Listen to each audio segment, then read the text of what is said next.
बैठे बैठे भूख लगी, खा ले बेटा मूंगफली। तो आज हमें बैठे बैठे भूख लगी थी, बट खाने के लिए मूंगफली नहीं थी, तो सोचा चलिए क्विकली अपने लिए बनाया जाए कुछ ऐसा जो आप सबको भी पसंद आए। तो आज हम आपके लिए लेकर आए एक बहुत ही इंस्टेंट दाल मखनी की रेसिपी, साथ ही लाए हैं साफ नान। तो देखिए, दाल मखनी क्विकली इसलिए कह रहा हूँ बिकॉज़ ये वैसे ट्रेडिशनली दाल मखनी नहीं है जो बनाने में कई घंटे लग जाते हैं।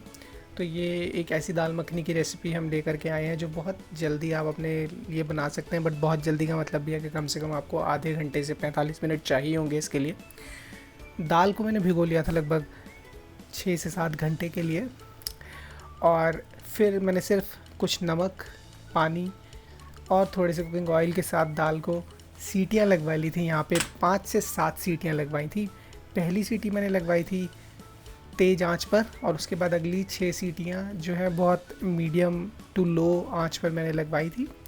और ये एक्चुअली कितनी सीटियाँ आप दाल में लगवा रहे हैं डिपेंड करता है कि आपकी दाल की क्वालिटी पर भी, क्योंकि कभी होता है कि दाल आपकी 5 सीटियों में भी गल जाती है और कभी दाल गलने में टाइम भी लेती है। तो यहाँ पर मेरे को लगभग 6 सीटियाँ लगी थी, जिसके बाद मेरा ये जो है दाल गल गई थी। राजमा मैंने मैश करके देख लिया था, साथ ही मैंने दाल को मैश करके देख लिया था, तो मेरी ये दोनों चीज़ें मैश हो रही थी और मेरे लिए तैयार थी। और अब दाल मखनी को, जो एक्चुअली दाल मखनी बनाने का जो बारी थी, वो मसाला तैयार करने की बारी आ चुकी थी। तो यहाँ पर जो है मैंने लगभग 50 ग्राम बटर का यूज़ किया था, साथ ही मैंने थोड़ा सा मेल्टेड घी लिया था। और ये सब इसीलिए क्योंकि दाल मखनी में तो असली टेस्ट तो इन्हीं सब चीज़ों से आता है ना, चाहे वो मक्खन लीजिए आप, चाहे देसी घी। और शुरुआत में मैंने डाला है इसमें जीरे का, और जीरे को डालने के बाद जैसे ही जीरा तड़का, उसमें मैंने कुछ लगभग कह सकते हैं 1 चुटकी हींग, और साथ ही 3 टमाटर जिनको मैंने कर लिया था मैश। इसको मैंने प्यूरे नहीं किया था, सिर्फ मैश कर लिया था जो चॉपर्स आते हैं उसमें। और टमाटर के डालते ही थोड़ी देर में मैंने नमक डाला था, साथ ही डाली थी जो है Kashmiri red chilli powder. Kashmiri red chilli powder इसलिए क्योंकि जो हमारी दाल होती है वो जो है थोड़ा रेडिश टोन में होती है, और वो रेडिश टोन जो आएगी वो कश्मीरी रेड चिली से ही आएगी। साथ ही हम डालेंगे यहाँ पे धनिया पाउडर। तो ये बेसिक से मसाले हैं, इसके अलावा और कुछ नहीं डाला। और हाँ, मैं आपको बताना भूल गया कि इसमें आप जो है लगभग एक जो है टेबल स्पून अदरक लहसुन का पेस्ट भी डालेंगे शुरुआत में। और अब आप इसको तब तक पकाएंगे मसाले को जब तक आपका जो फैट्स हैं, यानी कि जो घी और बटर है आपका, वो मसाले से अलग नहीं हो जाता। और जैसे ही आपका ये घी या बटर जो है ऊज़ आउट हो जाता है आपके मसाले से, आप अपना जो बॉइल्ड दाल है उसे यहाँ पर जो है ऐड करेंगे। और ये जो प्रोसेस लेती है लगभग 5-7 मिनट का समय लेगी, और क्योंकि ये करना आपको मध्यम आंच पर ही है ये। और अब देखिए, जैसे मैंने कहा था दाल को ऐड करने का यहाँ टाइम आया है। दाल को मैंने जो उसके साथ पानी था वो डाल करके ऐड कर लिया था, और इसको अच्छे से मिक्स करना है हमारे टमाटर के मसाले के साथ। और बहुत बेसिक्स के मसालों के साथ आप ऐड कर सकते हैं ये। और देखिए, पकते हुए कुछ 5-7 मिनट हो गए थे मेरी दाल को, तो मुझे लगा यहाँ पर कंसिस्टेंसी को थोड़ा सा एडजस्ट करना था मेरी दाल में। तो यहाँ मैंने थोड़ा सा वार्म वाटर ऐड किया था, लगभग जो है कह सकते हैं 1/4 कप। मेरे अनुसार उतना ठीक था, बिकॉज़ जैसे मुझे पसंद है और जनरली जैसे मैंने लोगों को देखा है, जैसे उन्हें पसंद आती है दाल मखनी को, लोग जनरली थोड़ा सा क्रीमी टेक्सचर में और थोड़ा सा गाढ़ा पसंद करते हैं। तो इसलिए बहुत ज़्यादा रनी मत कीजिए, कंसिस्टेंसी आप अपने अकॉर्डिंगली रखिए, बट एज़ पर मी थोड़ा सा वो क्रीमी और गाढ़ी होनी चाहिए। साथ ही अगर आपके पास पोटैटो मैशर है तो उससे मैश कर लीजिए दाल को, अदरवाइज़ आप जो है करछी के साथ भी मैश कर सकते हैं। थोड़ा सा गरम मसाला, बहुत कम गरम मसाला, बिकॉज़ हीट के सोर्सेज हम इसमें इतने नहीं डाल रहे हैं, बिकॉज़ ये दाल का जो रिज़ल्ट है हमें इवेंचुअली क्रीमी चाहिए। जो हमारी हीट सोर्सेज है, जैसे कि रेड चिली हो गया, ग्रीन चिली हो गया, या गरम मसाला हो गया, तो बहुत लिमिटेड अमाउंट में डालते हैं। और बेसिकली मैंने तो इसमें ग्रीन चिली का यूज़ किया भी नहीं, बिकॉज़ मुझे तो ये बहुत क्रीमी ही पसंद आती है। और क्रीम से बात करें तो यहाँ पर आधा कप क्रीम का मैंने यूज़ किया है। आप अपने अकॉर्डिंगली क्रीम बढ़ा सकते हैं, घटा सकते हैं, बट एक चीज़ की गारंटी देना चाहूँगा, जितना क्रीम डालेंगे मज़ा उतना ही आने वाला है। तो छोड़िए डाइटिंग और जो भी हेल्थ कॉन्शियसनेस, एक दिन खा सकते हैं। साथ ही 50 ग्राम का बटर आप अभी डाल दीजिए। तो 50 शुरुआत में, 50 अब तो लगभग 100 ग्राम्स बटर आप डाल दीजिए। तो दाल ऐसी हो जाएगी, उंगलियां चाटते रह जाएंगे आप। और गारंटी है मज़ा आने वाला है। तो ये जो पूरी प्रोसेस है, इनफैक्ट जो क्रीम वाली प्रोसेस है आपकी, ये कीजिएगा आँच को बंद करके, जिससे कि आपका क्रीम फटे ना। और बटर डालने के बाद लो आँच कीजिए, बटर को पिघलने का टाइम दीजिए, और टेक्सचर देखिए आ रहा है ना मज़ा। और ट्रस्ट मी, खाने में बहुत मज़ा आया था। और इवेंचुअली देखिए, जो कलर की बात हो रही थी, थोड़े से कुकिंग ऑयल में मैंने यहाँ पे बटर डाला है लगभग 1 टेबलस्पून, और इस बटर में मैंने डाला है 1 teaspoon Kashmiri red chilli powder, लेकिन फ्लेम से उतारने के बाद। क्यों? क्योंकि हमारा बटर जले ना। तो देखिए, मैंने फ्लेम कर दी थी बंद, डाला था रेड चिली पाउडर कश्मीरी वाला, बिकॉज़ हीट हमें नहीं चाहिए, और इसको अच्छे से किया था मिक्स मैंने अपने बटर के अंदर, और ये तड़का हो गया था मेरा तैयार। और इवेंचुअली ये तड़का मैंने डाला अपनी दाल के ऊपर और दे दिया एक मिक्स। सो इवेंचुअली वो जो कहते हैं ना कि जो रंगत है वो इससे आ गई थी पूरी, और मामला हो गया था एकदम सेट। तो बहुत ही बढ़िया जो है ये जो है फिनिशिंग टच रहा था मेरी दाल को, और टेस्ट बहुत बढ़िया रहा था। हीट बहुत ज़्यादा नहीं रही थी। बट एक चीज़ का आपको ध्यान रखना होगा कि ये रेड चिली जो है वो कश्मीरी ही हो, और अगर आपके पास कश्मीरी रेड चिली पाउडर नहीं है तो फिर आप ये स्टेप रहने दीजिएगा। साथ ही मज़े लेने थे मुझे नान के, तो नान के लिए मैंने लिया 2 कप्स मैदा में डाला थोड़ा सा नमक, थोड़ा सा बेकिंग पाउडर और दही, और इंग्रेडिएंट्स आप देख सकते हैं आपकी स्क्रीन पर आ रहे हैं। और इनको मैंने अच्छे से मिक्स करने के बाद थोड़े से वार्म वाटर के साथ मैंने इसको गूंद दिया था। साथ ही हाँ, थोड़ा मैंने कुकिंग ऑयल भी डाला था, जिससे थोड़ा सा जो है मोइन डेवलप होता है हमारे जो मैदा है उसके अंदर।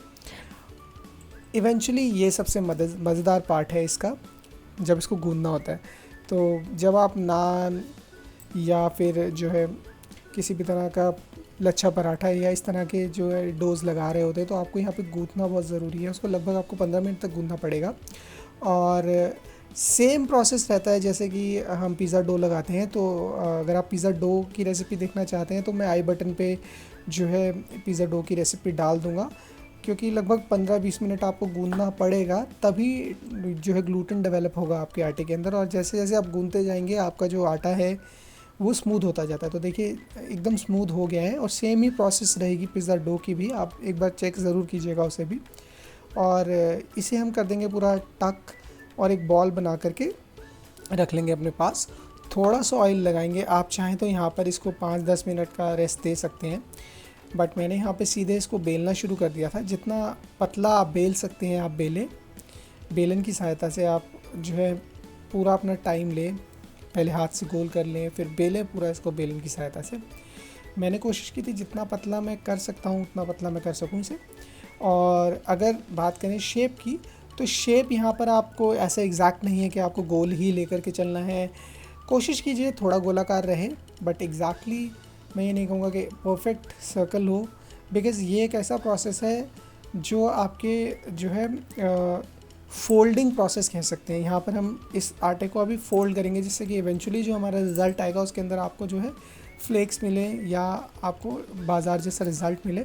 तो यहाँ पर मैंने थोड़ा सा कुकिंग ऑयल लगाया है, आप चाहें तो यहाँ पे घी या बटर का यूज़ कर सकते हैं, बट बटर बहुत ज़्यादा हो गया था दाल में, तो मुझे लगा यहाँ पे थोड़ा सा घी या की जगह तेल ही यूज़ कर लें। तो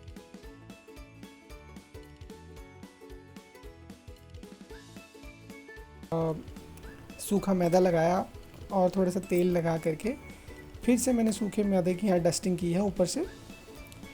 और सूखे मैदे की डस्टिंग करने के बाद अब मैंने इसको कर दिया था रोल। और रोल करने के बाद यहाँ जो नीचे इसके जॉइंट्स थे वहाँ को मैंने उसको कर दिया है पिंच करने के बाद बिल्कुल इसको सील कर देना है, ताकि बिल्कुल अच्छे से बंद हो जाएंगे, और अच्छे से रोल कर लेना है। और रोल करने के बाद ये आपका जो आटा है बिल्कुल तैयार हो गया है। आप चाहें तो इसको फ्रिज में भी रख सकते हैं, बट मैंने इसको बाहर रखा था। 15-20 मिनट का रेस्ट दीजिए इसको, और जब तक आप इसको रेस्ट देंगे तब तक आप जो है स्टफिंग तैयार कर सकते हैं अपनी। तो मैंने भी इसको दिया था रेस्ट लगभग 15-20 मिनट का, जिसके बीच में मैंने अपनी स्टफिंग को रेडी कर लिया था। तो स्टफिंग मैंने आज करी थी पनीर की।